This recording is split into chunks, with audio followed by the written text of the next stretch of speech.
Hello बच्चों, हम लोग आपके लिए लाए हैं बेहतरीन प्लान जो आपके आईआईटी जेईई के एग्जाम के लिए बना हुआ है। और इसमें मैथमेटिक्स के हर चैप्टर, हर टॉपिक को अच्छे तरीके से कवर किया गया है। अच्छे क्वालिटी के वीडियो हैं जिसमें आपको आईआईटी जेईई को एकदम फोकस में रख करके बनाया गया है। आप इसका फ़ायदा उठाइए, अपने रैंक को इम्प्रूव कीजिए। अगर आपको वीडियो अच्छा लगता है तो आप इसको लाइक कीजिए, सब्सक्राइब कीजिए, अपने दोस्तों के साथ शेयर कीजिए और आगे नए नए वीडियो आपके लिए लाते रहेंगे। किसी भी महीने के किसी पार्टिकुलर दिन को कहा जाए कि वह संडे है कि मंडे है कि ट्यूसडे है, इसके लिए मेथड होते हैं और मेथड बहुत ही इजी होते हैं। अगर उसको हम समझ लें तो हम बता सकते हैं कि फलाने दिन को मंडे पड़ेगा या संडे पड़ेगा या ट्यूसडे पड़ेगा। ये इजी तरीके से निकाल सकते हैं। जैसे यहाँ पे कहा गया है कि भाई चलो 1 जनवरी 2024 को बताओ कि कौन सा दिन होगा। तो आप जिस दिन को प्रेजेंटली, जैसे मान लो कि आज बोला जाए कि मंडे है या आज ट्यूसडे है, तो आज से काउंट करना शुरू करो। और काउंट करने में सबसे जो मेन तकनीक है, ट्रिक है, वो ये है कि इन ए वीक टोटल कितने दिन होते हैं? 7 डेज होते हैं, 7 दिन होते हैं। इन नॉर्मल मंथ, या तो इन ए मंथ अगर आप बोलेंगे तो मंथ में या तो 28 होंगे या 30 होंगे या 31 डेज होंगे।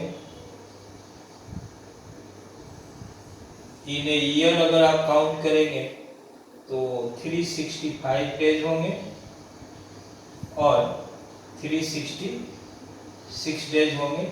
जब लीप ईयर होगा तो 366 डेज होगा। नॉर्मली जब 28 डेज होंगे तो 7 से कंप्लीट डिवाइड होगा। जब 30 डेज होंगे तो यहाँ पर 2 रिमाइंडर बनेगा।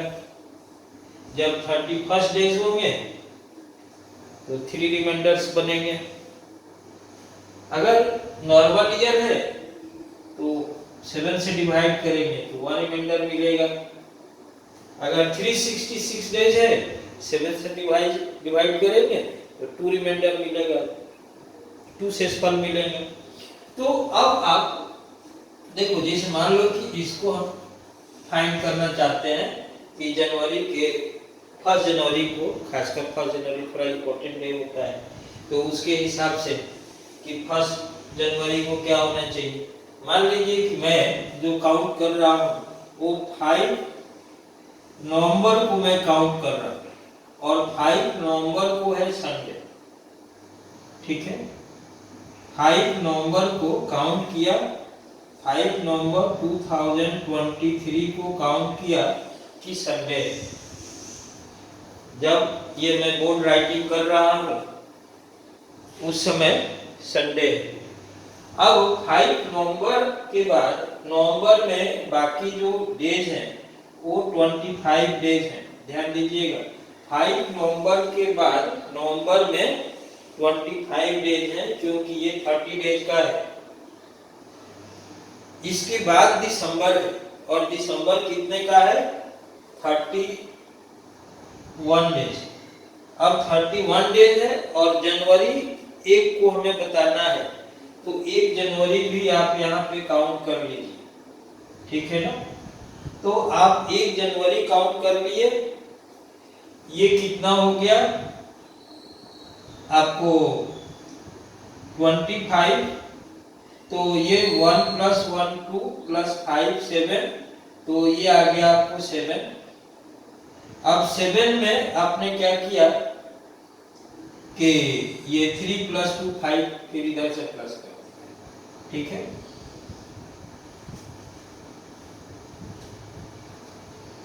अब आप क्या किए कि 57 डेज है अब 57 डेज में आप 7 से डिवाइड कर दिए। 57 डेज में क्या किए? 7 से डिवाइड कर दिए। तो 7 से जब डिवाइड किए तो रिमाइंडर कितना बचा? 1 बचा। अगर 5th नवंबर को संडे है तो फिर उसके 7 डेज बाद संडे आएगा, फिर उसके 7 डेज बाद संडे आएगा। तो इस तरह से डिवाइड करने से जब डिवीजन हो जाएगा तो अब रिमाइंडर जो काउंट होगा वो 7 के बाद वाले डेज पे आएगा। एक रिमाइंडर है तो 7 के बाद एक काउंट करो, माने यहाँ पर जो हम बोल रहे हैं कि संडे है तो संडे के बाद एक काउंट करो, तो ये वैल्यू कितना आ जाएगा? मंडे आ जाएगा। इसका मतलब है कि 1 जनवरी को मंडे है। अब आपको 1 जनवरी को मंडे आपको मालूम पड़ रहा है। अब आपको कहा जा रहा है कि भाई 26 जनवरी को बताओ। तो 26 जनवरी के लिए आप देखिए कि 1 में कितना प्लस करने से 26 आ रहा है? 1 में 25 प्लस करने से 6 आ रहा है। मीन्स अगर 1 जनवरी को मंडे है, ठीक है ना,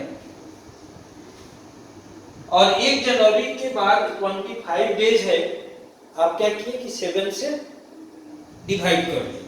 7 से जब डिवाइड किए, ठीक है ना, तो 7 से डिवाइड करने से 5 डेज बच रहे हैं। 7 से डिवाइड करने से 21 प्लस, ठीक है, 21 प्लस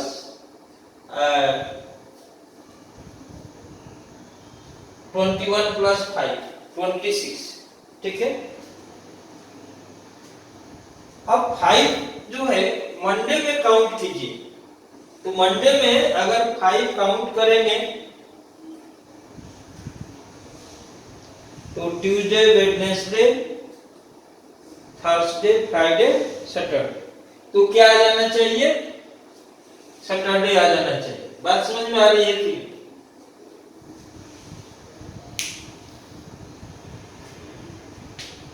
यहाँ पे क्या आना चाहिए? सैटरडे आना चाहिए। क्यों आना चाहिए? क्योंकि मंडे के बाद 25 डेज और मिल रहे हैं, और 25 डेज में जब 7 से 25 डेज में जब 7 से डिवाइड कर रहे हैं तो 4 डेज रिमाइंडर आ रहा है, और 4 डेज रिमाइंडर को मंडे से काउंट करना है। तो Tuesday, Wednesday, Thursday, Friday, Friday आ रहा है ना। अगर हम 26 डेज में 1 डेज को माइनस कर दिए तो 25 डेज आ गया। अब 25 डेज में 7 से डिवाइड कर दे रहे हैं, तो 7 से डिवाइड कर दिए तो रिमाइंडर कितना आ गया? 4 आ गया। 4 आ जाएगा तो मंडे से कंसेक्यूटिव 4 डेज काउंट कर दीजिए। Tuesday, Wednesday, Thursday, Friday. आ रही है बात समझ में? अब आपको कहा जा रहा है कि भाई 31 2023 को बताइए। तो 21 अगर मान लो कि आपको एज यूजुअल फार्मूला से काउंट करना है तो आप उधर से काउंट कर दीजिए। बेसिक रूप से यहाँ से ये वैल्यू आपको आ जा रहा है, संडे आ जा रहा है, क्योंकि 1 जनवरी को मंडे था तो जस्ट उसके पहले क्या आ जा रहा है? संडे आ जा रहा है। लेकिन आप एक लंबे इंटरवल पर भी अगर बनाना चाहें, सपोज कीजिए कि आपको ये कहा जाए कि भाई 1 जनवरी को तो आपको दिखा रहे हो कि 1 जनवरी को मंडे है। अब आपको क्वेश्चन कहा जाए कि 31 दिसंबर को दिसंबर 2024, इसको बताओ कि क्या है। तो इसको बताने के लिए आप देखिए 366 डेज हैं 2024 में। 2024 में 366 डेज है। हमने कहा कि भाई जो दिसंबर लास्ट था, ध्यान दीजिएगा, जो दिसंबर लास्ट था उस दिन संडे पड़ा था।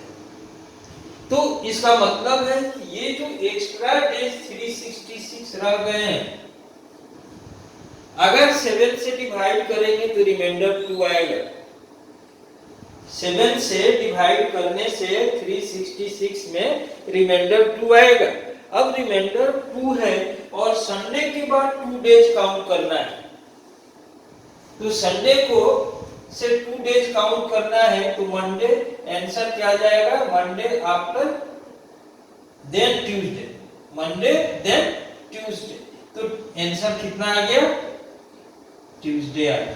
तो इस तरह से मुझे लगता है कि आप सीखे होंगे, और ये वीडियो अगर आपको अच्छा लग रहा हो तो आप नेक्स्ट वीडियो का वेट करेंगे, दोस्तों में थोड़ा शेयर और लाइक सब्सक्राइब कर देंगे।